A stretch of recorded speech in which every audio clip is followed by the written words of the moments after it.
सब गोटे में प्रणाम। मैथिली ट्यूशन के नवम कक्षा में अहाँ सब गोटे के स्वागत है। मित्र लोकन, काल्हि हम सब बहुत राशि चीज सीखलौं आ हम अहाँ के कहने रहलौं संगे जे हम सब काल्हि सहायक क्रिया के बारे में सिखाब अहाँ सबके। से कुरालाई नेपाली में भन्नु पर्दा साथीहरु हिजो हामीले केही कुराहरु गरेका थियौं र भोलि हामी भर्ब को बारे में कुरा गर्छौं भनेर भनेका थियौं। भर्ब भन्दा नि आज हामी मेन भर्ब भन्दा नि एक्जुलरी भर्ब को बारे में आज कुरा गर्छौं।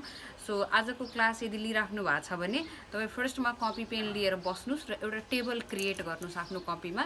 टेबुलर फर्ममा जाँदाखेरि यो तपाईलाई एकदम राम्ररी याद हुन्छ र मेबी आजको क्लास अलिकति हाम्रो लामो पनि जान सक्छ है। ओके, सो सहायक क्रियाहरू तपाईले अहिलेसम्म कुन कुन सुन्नु भएको छ त? एउटा हामीले कुरा गर्दाखेरि कन्भर्सेसनहरू क्रिएट गर्दाखेरि छैत, छथिन, छी, छै, ऐछ, छौ यस्तोहरू सुन्नु भएको छ हैन। अब हिजो हामीले जस्तै कुरा गरेका थियौं मलाई हामी के भन्छौं मैथिलीमा? हम। मलाई हम, हामीलाई हम सब।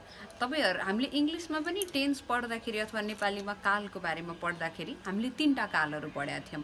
वर्तमान काल, भूतकाल, भविष्यकाल। र यतातिर सब्जेक्टहरू पर्सनहरूलाई डिवाइड गर्दा तीनटा पर्सनहरुमा डिवाइड गरेका थियौं। फर्स्ट पर्सन, सेकेन्ड पर्सन र थर्ड पर्सन। यसरी नै अब हामी सहायक क्रियाहरूलाई त्यसमा कुन आधारमा युज गर्छौं भनेर अहिले सुनौं।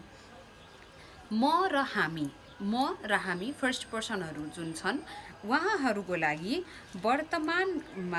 वर्तमानमा छी सहायक क्रिया युज हुन्छ। छी सिम्पल छ अनि त्यसमा ह्रस्व इकार छी। भूतकालमा छेलौं, भूतकालमा म र हामीको लागि छेलौं। भविष्यकालमा बै। सो वर्तमान कालमा फर्स्ट पर्सन को लागि छी, भूतकालमा छेलौं र भविष्यकालमा बै।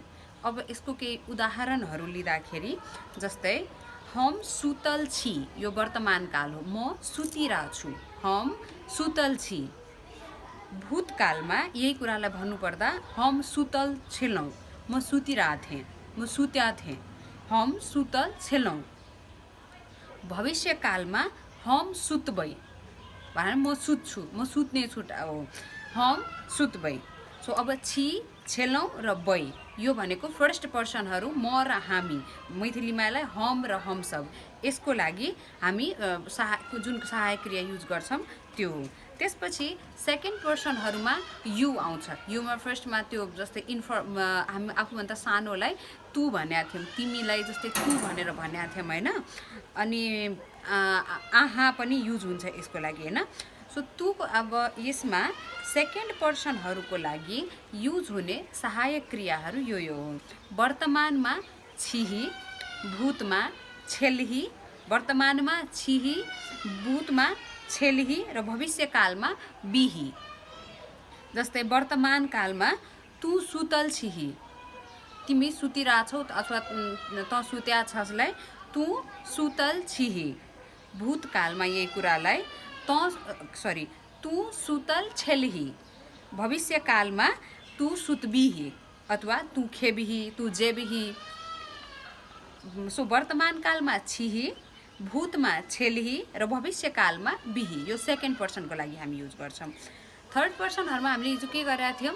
जस्तै ही लाई भन्नु पर्दा ओ, ही अथवा सी लाई भन्नु पर्दा हामी के भन्छौं? ओ।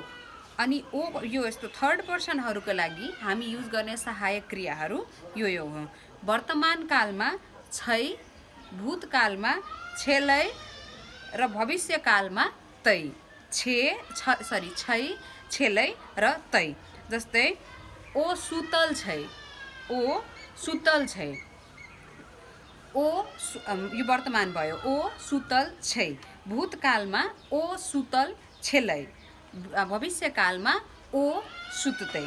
सो यसरी हो तपाईले यो टेबुलर फर्ममा बनाएर गर्नुभयो। जस्तै फर्स्ट कलममा तपाईले पर्सन्सहरु हाल्नुभयो, सेकेन्डमा चाहिँ कालहरु हाल्नुस् र थर्डमा के हामी सहायक क्रियाहरू प्रयोग गरिरहेछौं त्योहरू हाल्नुस् र डिफरेन्ट भर्बहरुलाई प्रयोग गरेर हेर्नु। जस्तै मैले सुत्ने भर्बलाई प्रयोग गरेर आए, तपाईले खाने भर्बलाई पनि प्रयोग गर्न सक्नुहुन्छ। जस्तै म र हामीको लागि हम खाइ छी, हम खाइ छेलौं, हम खेबै, हम अथवा जेबै, हम घुम्बै, यस्तो कुराहरू डिफ्रेन्ट भर्बहरूको लागि प्रयोग गरेर हेर्नु। भोलि हामी मेन भर्बहरूको बारेमा कुरा गर्नेछौँ र आशा गर्दैछौँ तपाईँ यो कुरालाई अब एकदम राम्ररी, यो अब टेन्स सिक्नु भनेको एकदम मेजर पार्ट अफ ल्याङ्ग्वेज हो। यो सहायक क्रिया राम्ररी बुझ्नु भएको छ भने हामीलाई अगाडिको क्लासहरूमा एकदम राम्रो हुन्छ र तपाईँले पछाडि पनि जति क्लासहरू पढ्नु भएको छ, यदि नोट बनाएर राख्नु भएको छ, लेखेर राख्नु भएको छ भने त्यहाँ पनि यसो माइन्ड गर्दाखेरि अब तपाईँले आन्सर्सहरू राम्ररी गर्न सक्नुहुन्छ। हस्त साथीहरू, आफ्नो प्रतिक्रियाहरू हामीलाई कमेन्टमा दिनुहोला र क्लासहरू अटेन्ड गर्नुभएकोमा एकदम धेरै धन्यवाद। ल धन्यवाद, नमस्ते, प्रणाम सबैमा।